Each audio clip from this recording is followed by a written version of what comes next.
Kapag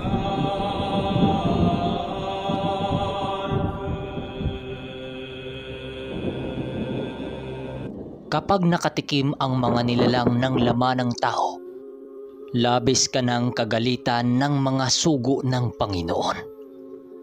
Pero dahil sa napakalakas ng awa ng Panginoon, palagi siyang nag-iintindi sa mga nilalang na kanyang nilikha. Habang nagkukwento noon sila Tonyo, tanging pakikinig lang naman ang nagawa nila Noli at Danilo sa kanilang paglalakad. Nang marating na nila ang bahay na kanilang tinutuluyan, nadatna nila ang kanilang mga kasamang abala sa mga gawaing bahay. Naghahanda na rin ang mga ito sa paghatid nila sa mga sugatang albularyo sa isang milagrosong ilog sa huli nilang daan para tuluyan ng mabura ang sumpa ng mga mambabarang. Bago pa man sumapit ang 12:00 ng tanghali, ay nagtipon-tipon na sila sa kanilang pag-alis. Bago pa man sumapit ang 2:00 ng hapon, ay naglalakad na sila patungo sa milagrosong ilog na isa sa pinakamahiwagang ilog sa kanilang lugar. Ninais nilang isakay na lamang ang mga kapatid nilang sugatan sa mga kabayo upang hindi na sila mahirapan pang pasanin ito. Aminado din kasi noon ang kanilang grupo na wala na silang sapat na lakas upang pasanin ang kanilang mga kasama sa nasabing ilog. Sa dinarami-rami kasi ng kanilang labanan ay halos wala pa silang panahon para magpahinga. Kitang-kita din ang lahat na pagod ng mga mandirigma nilang kasama na nasahanay nila Manong Duming. Isipin nyo, ilang araw silang walang tulog tapos panay pa ang kanilang pakipaglaban sa mga demonyo. Kung mga ordinaryong tao lang noon sila Manong Duming, ay malamang nagkakaroon na sila ng matinding sakit dahil sa puyat at pagod na kanilang nararamdaman. Nang marating nila ang milagrosong ilog, doon na isinagawa ng kanilang pangkat ang pagsisimula ng ritual upang tuluyan ng kumalas ang sumpa ng mga mambabarang bago ito mamatay. Habang ginagawa nila ang ritual, taimtim silang nag-uusal upang tuluyang maanod ang sumpa kasabay ng pag-agos ng ilog na binabantayan ng malalakas na mga diwata at engkanto. Matapos itong gawin nila Manong Duming, pinili nilang palubugin ang mga sugatang albularyo sa tubig. Maniwala man kayo o sa hindi, ang mga nagsisilakihang mga sugat at nabubulok sa mga katawan ng mga albularyo ay dahan-dahan itong natutuyo at agad-agad ay naghilom ang sugat nito. Nang makita nilang nawala na ang sumpa, ay agad silang nagbaon ng mga sumpa sa mga bato doon na papaikot sa kanila upang magsisilbing sumpa sa mga nilalang na magtatangkang panghawakan ang sumpang abilidad ng 2 mambabarang. Sa pagsapit ng 6:00 ng hapon, doon na nga tuluyang umahon ang mga albularyo sa tubig. May iilan sa mga albularyong hindi mapigilang umiyak sa harapan ng 2 ermitanyo at sa mga babaylan dahil sa labis na pasasalamat nila sa mga ito, at akala nila kasi dadalhin na nila ang sumpang yon hanggang sa tuluyan na silang makuha ng mga demonyo. Habang maiging nagmamasid si Noli, bigla siyang nilapitan ni Manong Duming. Noli, sabihan mo ang ating mga kasama na maghahanda dahil babalik tayo rito mamayang gabi. Dahil nararamdaman ko ang mga nilalang na gustong bawiin ang sumpang ating pinakawalan sa tubig nito. Wika ng ermitanyo. Matapos itong sabihin ni Noli sa mga kasama niya, doon na nga nagkaroon ng pagmamasid sa kanilang grupo. Matapos ang ilang minuto, pinili na nilang umuwi upang paghandaan ang kanilang pagbalik sa ilog na yon. May iilan sa mga mandirigma nilang kasama noon ang halos sumabog na sa galit dahil sa mga kapangasan ng mga nilalang sa paligid. Ilang araw nilang ininda ang sumpang yun tapos gustong kunin ng mga nilalang sa kadiliman para muling makapanakit ng tao. Sa pagpatak ng 8:00 ng gabi, dahan-dahan nang nagsilakad ang pangkat ng ermitanyo. Mas piniling magpaiwan ng albularyong kakagaling pa lamang dahil sa trumang kanilang natamasa. Malubhaman ang sugat ng ilan, pinili nilang lumaban alang-alang sa sumpang gustong mapasakamay ng mga demonyo upang muling maghasik ng lagim sa mga tao.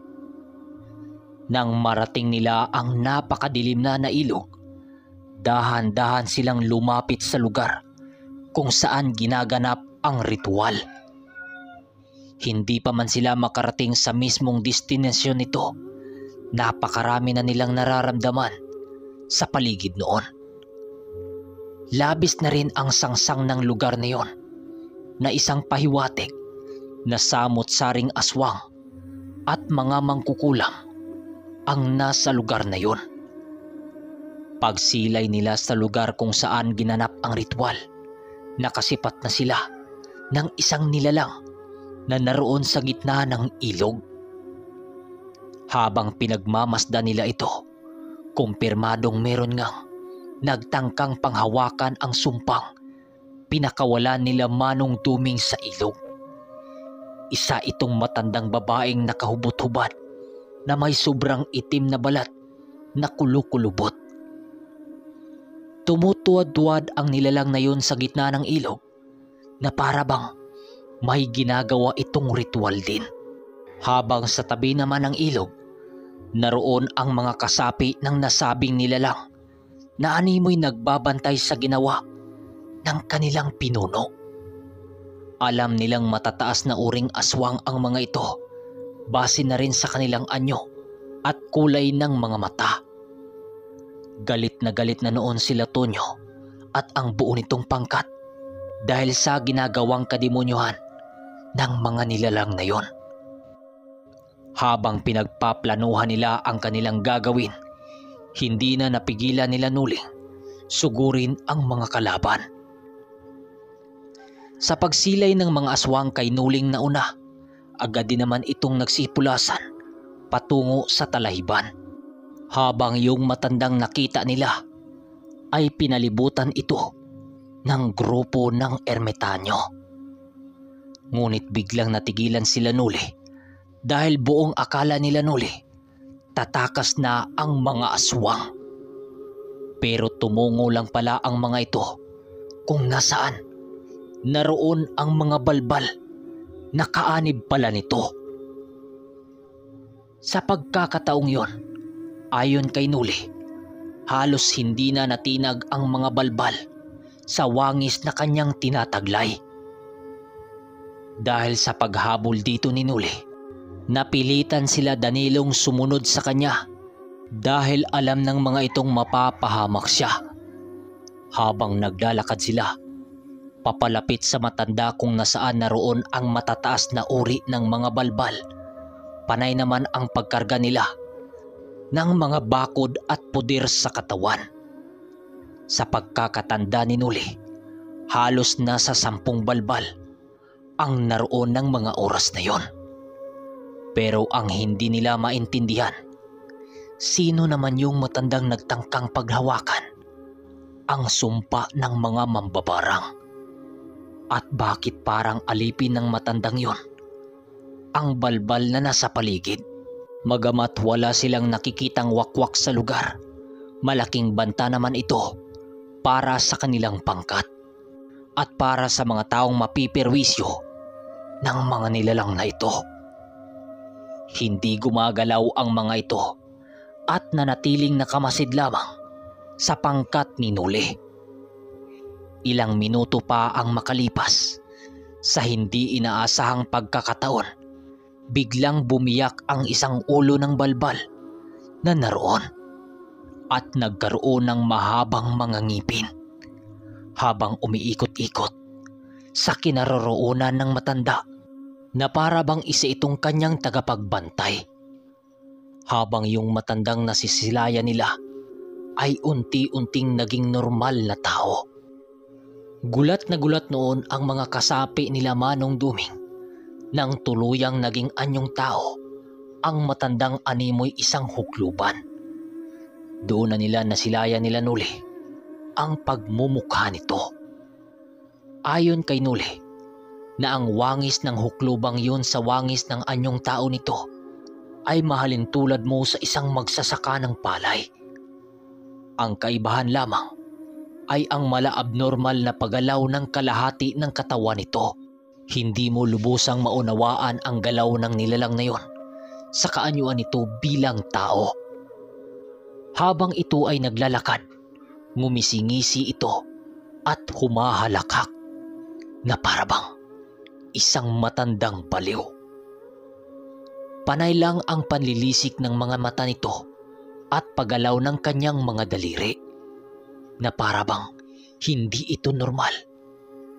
Ilang minuto pa ang lumipas, tuluyan ang nagpalit anyo ang nilalang at ang ilan pang mga kasama nitong balbal upang sundin ang matandang animoy pinuno nila.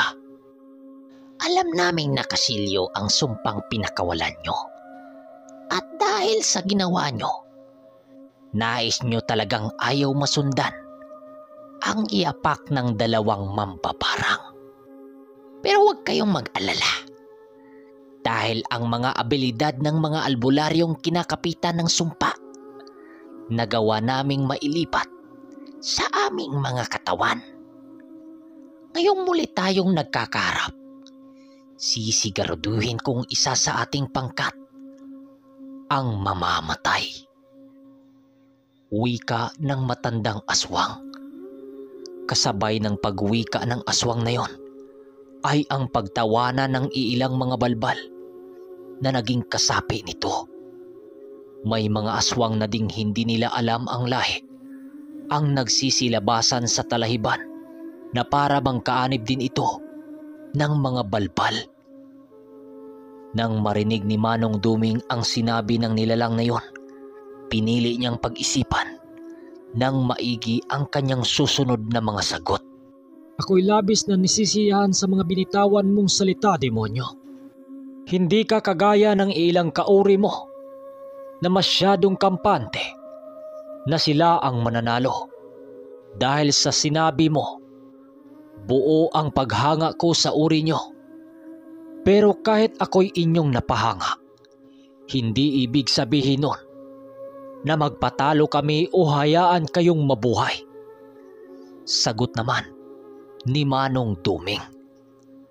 Nang marinig ito ng mga balbal na kasama ng matandang hukluban, panay na ang pag-angil nito sa kanilang kinaroroonan. May iilang balbal noong panay ang paghuhukay sa lupa na para bang hinahanda na nito ang libingan para sa pangkat ng ermitanyo.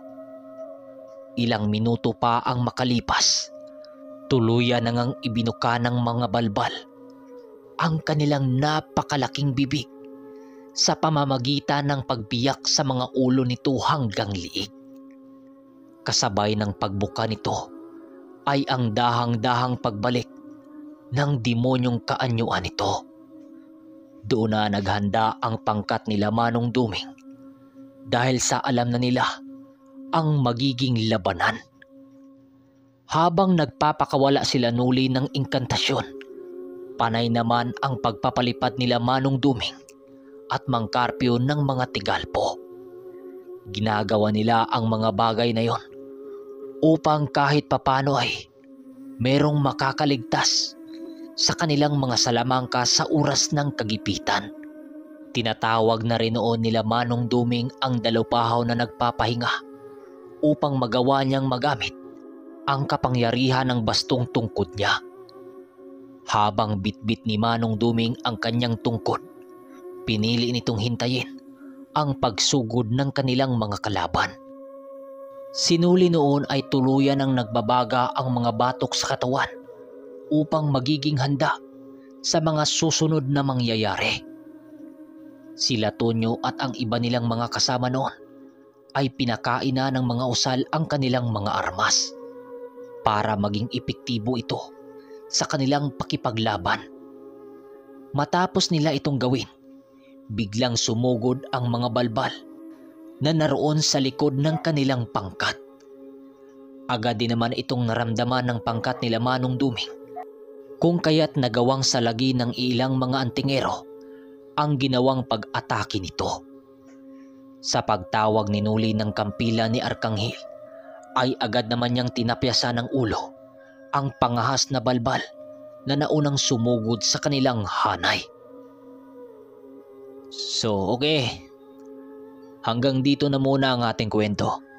Sa mga magpa-shoutout ay mag-comment lang kayo sa baba at isa-shoutout natin yan lahat sa susunod na episode. Yun lang, maraming salamat at huwag niyong kalimutang mag-like at mag-subscribe sa ating channel upang hindi kayo maligaw sa ating mga kwentong paparating.